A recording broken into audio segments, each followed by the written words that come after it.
Hi everyone. It's Sunday and I'm sharing again, hoping to be on track to do this every week. What I'm going to try and do is share what happened over the past year in the next 4 or 5 videos. I don't want to necessarily go too long or into too much detail with each. I thought I would be ending the cancer series after I finished my deep flap surgery, but there was more. So but I do want to continue where I left off and talk about what happened after my father passed, and then talk about what I've been doing the next year. There's a huge thing that has happened for me in this process of realigning with a core value I have that is core. It's been a driving force my entire life in my identity, and it's given me a chance to realign with that. And I want to catch up with it because I want to share weekly what's happening now because so much is happening now, and I think that there's this opportunity to share something rather significant in our world, which is this new way of living. There are new ways of living that break free of ways we've been living for thousands of years, in a sense. So I really want to share that. So I'm going to try and move through this as fast as I can, and I'm going to try shooting for 10-minute videos just because I think they're reasonable, easy to watch, and I can do that once a week. So when last I left you, my story had just recovered from the deep flap surgery. I did share at that time that removing the belly fat made me, like, I felt significantly better. Like, I felt like a person that it was dying and had just been given this miraculous cure. And I had follow-up surgical consultations, and my surgeon explained to me that this is very common with belly fat removal because the amount of fat in the belly consumes a high amount of energy. So the body maintaining those cells and everything is high energy consumer. So it puts a lot of fatigue on people. So as you remove it, you have all that energy back. The body can run more efficiently. So this was a thing I didn't know, and I wanted to share that. So the deep flap, because I wasn't as worried about having breasts, the deep flap for me was a really intuitive choice. And in that, learning that was going to make such a big difference, having that belly fat removed, because it was very traumatizing, financially traumatizing, physically traumatizing, emotionally traumatizing experience that I managed well with what I know about brain chemistry. I didn't suffer as much as I could, but it introduced a lot of trauma, physical trauma to my body during a very potentially emotionally traumatizing time with my dad, because I had been helping my mom with him and spending a lot of time going to visit him and spending time and watching him suffer. So when he passed, as I said, it was a relief that he was no longer in pain, that he no longer had to live in these thoughts of a world that wasn't really happening, just because he was in so much fear and pain, and it was good to see him free of that.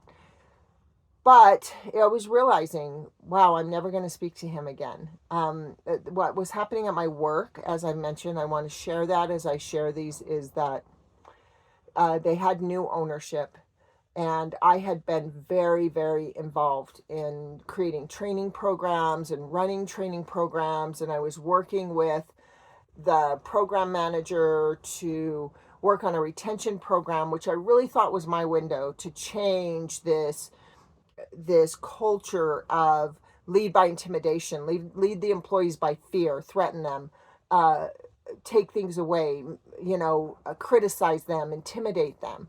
That I wanted to change that whole culture, and I had, since the entire time I've been working there, improved communication, because nobody ever knew what they were supposed to do. And then if they didn't do it right, even if they did what they were told to do yesterday, would still be chastised for it. So it was really miserable. But here was my window. They had new owners, and the new owners were saying they wanted to talk to us and be open to us and hear what we had to say. So I was starting to build hope at this work, in this work environment. And then, so my dad had passed. I was still only a month out of surgery. I was struggling with some of the supervisors at where I worked, and so it was really, I was really working what I know about the brain to maintain my centeredness, my groundedness, find a lane I could stay in to be happy there, and to make sure my agents were as happy as they could be. And so it took a lot of time and resources for me to create a place in that environment that was good, but I was doing it and I was managing it. But I did have a lot of pressure on my shoulders. I was really feeling a lot of loss. Like I said, feeling more loss than I had think I'd ever felt it in one moment in my life. And then the first week of August, my landlord came to me, who is also a friend of mine, came to me and said, I need you to move out. And initially he said, you have 3 months to move out. And I had been watching for the past 2 years, obsessed with tiny homes. And so I said, instead of reacting with fear, I said, let me just go talk to my bank.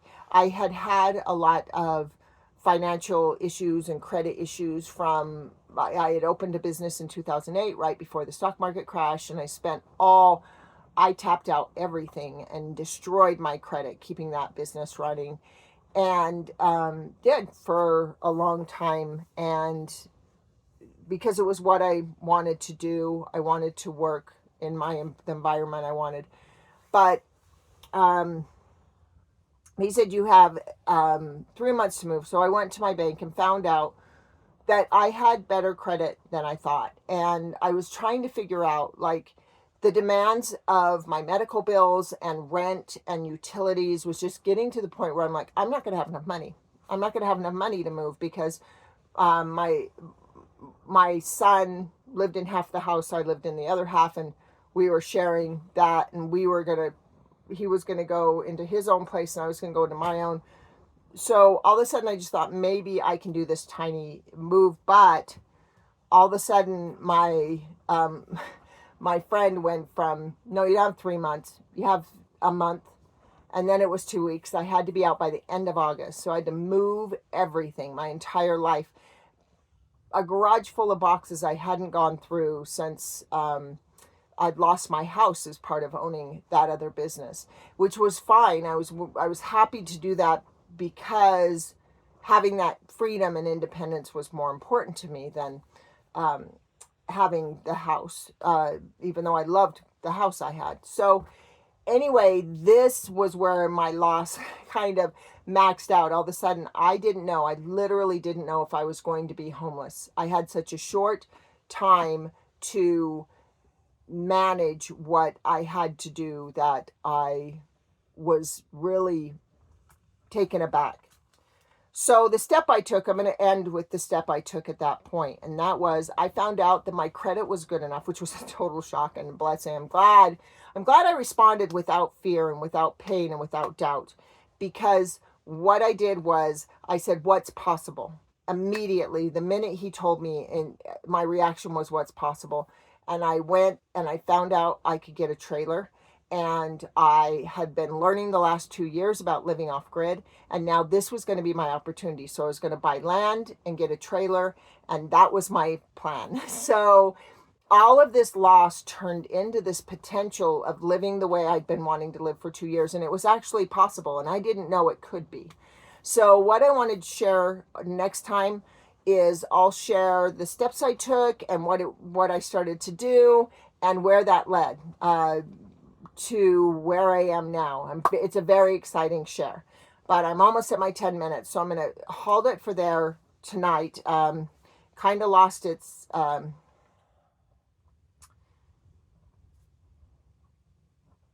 energy from before, but I'll share more next time. I hope everyone has a great night. Love you. Thanks for following. See you soon.